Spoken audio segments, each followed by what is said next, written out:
Dear students, in this lecture I shall discuss agreement in restraint of legal proceedings, विधिक कार्यवाहियों में के अवरोध या विधिक कार्यवाहियों से वर्जित करने वाले करार।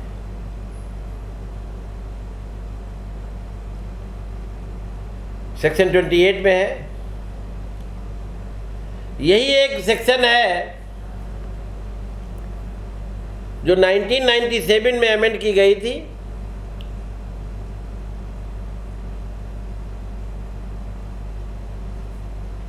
पहले दो ही तरीके के एग्रीमेंट जो है सेक्शन 28 में आते थे, जो न्यायिक विधिक कार्यों में बाधा डालने की प्रकृति के होते थे। 97 के अमेंडमेंट के बाद अब 4 ऐसे जो है प्रकार के एग्रीमेंट ऐसे हैं जो जुडिशियल प्रोसीडिंग्स में, लीगल प्रोसीडिंग्स में रिस्ट्रेंट माने जाते हैं। पहले 2 थे, अमेंडमेंट के बाद 4 हो गए। सेक्शन नहीं पढ़ रहे हैं हम, केवल पॉइंट बता रहे हैं।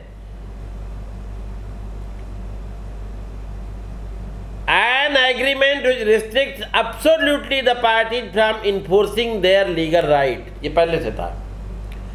ऐसे करार जिसके द्वारा कोई एक पार्टी अपने लीगल राइट्स को विधिक कार्यवाहियों द्वारा प्रवर्तित करने से पूर्णतया वंचित किया गया हो। देखो, कोई न कोई जब वो जो है, इसको कह सकते हैं restriction from enforcing legal rights. कोई एग्रीमेंट जब होता है तो हर पार्टी को कोई न कोई राइट मिलता है, उसकी कुछ ड्यूटीज होती हैं। जो लीगल राइट उसका है उसको उसे करने से जब रोका जाए तो माना जाएगा कि विधिक कार्यवाही में हस्तक्षेप किया जा रहा है। जैसे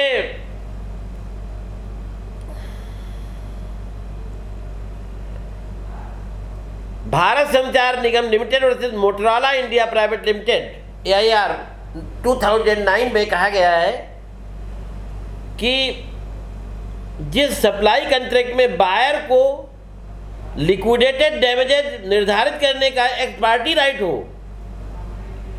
तथा सप्लायर को इसे चुनौती चैलेंज करने का भी राइट ना हो, वर्जित है कि वो नहीं कर सकता। सप्लायर कुछ भी जो है राइट नहीं है उसके पास उसे चैलेंज करने का।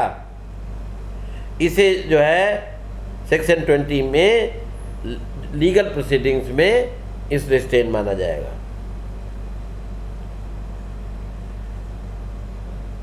एक इलस्ट्रेशन बता दे रहे हैं। सपोज कीजिए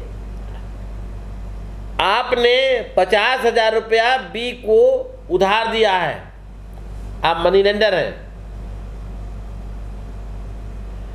आप में उस जो है, आप मनी लेंडर है, आप में उस व्यक्ति में जिसको उधार दिया है बी को करार हुआ है कि 1 साल के अंदर वो जो है आपको पैसा लौटा देगा जिसने दिया है, और नहीं लौटाता है तो उसके अगेंस्ट वो कोई कार्यवाही नहीं करेगा, कोई लीगल प्रोसीडिंग नहीं लाएगा। तो भाई लाएगा क्यों नहीं? जब उसका पैसा बकाया है तो उसे लाने का अधिकार है, उसे रोका नहीं जा सकता है। कोई रिस्ट्रेंट लगा कर जिसको कॉन्ट्रैक्ट में राइट, एग्रीमेंट में राइट मिला, जब पैसा दिया है तो उसे वसूली का अधिकार होगा। और जो है ये है कि नहीं भी दे पाएगा तब भी उसे वसूलने का अधिकार नहीं होगा, तो जो है ये वाइट है, जो है उस पर कोई मुकदमा नहीं किया जा सकता है। ये सब वाइट है। मुकदमा उस पर हो सकेगा कि जो पैसा उसने लिया है। सुप्रीम कोर्ट ने हाकम सिंह वर्सेस गिरमन के केस में जो ऑब्जर्वेशन किया था उस तरीके से, it is not open to the party to agreement to confer jurisdiction on a court which does not passes under the civil procedure code but where the courts are more have under the code of civil procedure, jurisdiction is to try to suit an agreement between the parties that a dispute between them shall be shall be tried in one of such courts is not contrary to the public policy. Such an agreement does not contravene section 28 of the Indian codes. कहने मतलब जहाँ दो से ज़्यादा जो है jurisdiction हो और वहाँ पर ये कहा गया फला कोर्ट को सुनने का राइट होगा, तो ये जो है लीगल प्रोसीडिंग्स के अगेंस्ट नहीं है, लीगल प्रोसीडिंग रिस्ट्रेन में नहीं है। दूसरा है एग्रीमेंट जो cut short the limitation period, पहले से है ये जो समय निर्धारित है हर चीज के लिए, उस टाइम को पीरियड को कम नहीं किया जा सकता है। An agreement which reduces the limitation period that the prescribed by law of limitation is void according to the Indian Limitation Act as an action for breach of contract may be brought within 3 years from Indian limitation, from 3 years of the date of breach. This agreement provides no action should be brought after 2 years is wide as it curtails the period of limitation. यहाँ 60 में हमने बताया कि जहाँ पर मुकदमा करने का राइट 3 साल था उसको यदि आप 2 साल कर देते हैं तो ये जो है एग्रीमेंट इन रिस्ट्रेंट ऑफ जो है में माना जाएगा, कट एंड शॉर्ट समय और कम करने की नेचर का माना जाएगा। थर्ड है agreement which extinguishes the right of a party, ये नए जोड़े गए हैं, हाँ नए जोड़े गए हैं, पहले नहीं थे। ऐसे करार जो करार के किसी पक्षकार के अधिकारों को समाप्त करता है वाइड है।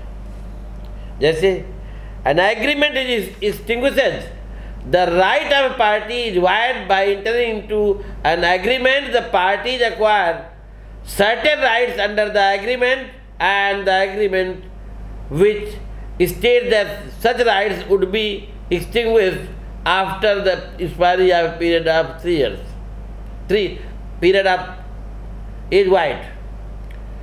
कहने का मतलब यह है कि यदि जो है कोई ऐसा करार किया है जिसमें एक पक्षकार के अधिकार समाप्त हो रहे हैं, एग्रीमेंट वाइड है। जैसे आपने जो है एक फ्लैट 50 करोड़ में खरीदा बिल्डर से, अब पेमेंट भी कर दिया सारा, पोजीशन मिलना है 3 महीने के अंदर, तो यहां पर आपने खरीदा है तो पोजीशन का राइट मिला है और उसको पैसे का राइट मिला है 50 लाख में जिससे खरीदा है। It was agreed upon the party that if B fail to take position within this period, उसमें एक प्रोसीजर है कि बी 3 महीने के अंदर जो है पोजीशन नहीं लेता है, then after expiry of 3 years months his right to take position would be lost. वो कह रहा टाइम से नहीं थे, 1.5 महीने में जो टाइम था वो लॉस्ट हो जाएगा। इट इज वाइड एग्रीमेंट, ये भी जो है वाइड एग्रीमेंट है। चौथा है agreement which discharge the party from liability, ऐसा कोई करार जो लायबिलिटी से जो है मुक्त करता है। जैसे सपोज कीजिए आपने 50 लाख का फ्लैट लखनऊ में खरीदा, पैसा भी पेमेंट कर दिया है और उसमें है कि 3 महीने के अंदर आपको पोजीशन दे देता है। आगे एक लाइन लिखी है कि यदि वो नहीं लेता है पोजीशन 3 महीने के अंदर तो एग्रीमेंट तो उसे जो है फ्लैट का कब्जा देने का उसका कोई सेलर का दायित्व तो नहीं होगा। होगा क्यों नहीं, जब पेमेंट दे दिया है। जैसे सपोज कीजिए आपने मकान जो है यही पहले वाला उदाहरण 50 लाख में खरीदा था और पैसे पेमेंट भी कर दिया है, वो उसमें 3 महीने के अंदर आप जो ले लें, 3 महीने के बाद अंदर नहीं लेते हैं तो सेलर जो है लायबिल नहीं होगा मकान के लिए। होगा क्यों नहीं, जब पेमेंट कर चुके हैं। तो ये एग्रीमेंट वाइड हो जाएगा। 4 जो है वो थे, कुछ एक्सेप्शन इसके हैं। Restraints for referring the future dispute to arbitration, exception 2 of section 28 है। Sometime the concerned parties agree to that future dispute which may arise between them shall be referred to the arbitration, तो arbitration को सौंप दिया जाएगा। जैसे पहला point दिया है restrain for referring the future dispute to arbitration, यदि ये हो कि यदि उनके बीच कोई विवाद होगा तो वो आर्बिट्रेशन को सौंप देंगे, तो पहला आर्बिट्रेशन को ही दे देंगे।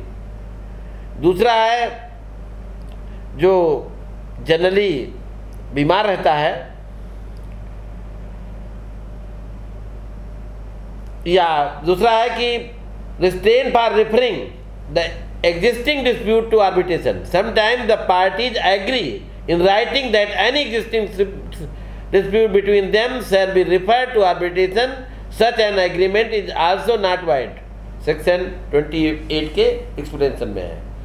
कोई जो है यहाँ हमने 2 अपवाद बताए, जो फ्यूचर डिस्प्यूट्स हैं आर्बिट्रेशन को सौंप दिए जाएंगे, ये रिस्ट्रेन में नहीं है, और जो भविष्य जो डिस्प्यूट अराइज हो चुके हैं उन्हें जो है आर्बिट्रेशन को सौंप दिया जाएगा, ये वैलिड है, वाइड नहीं है। Thank you very much. बस 5 मिनट और रुको बस।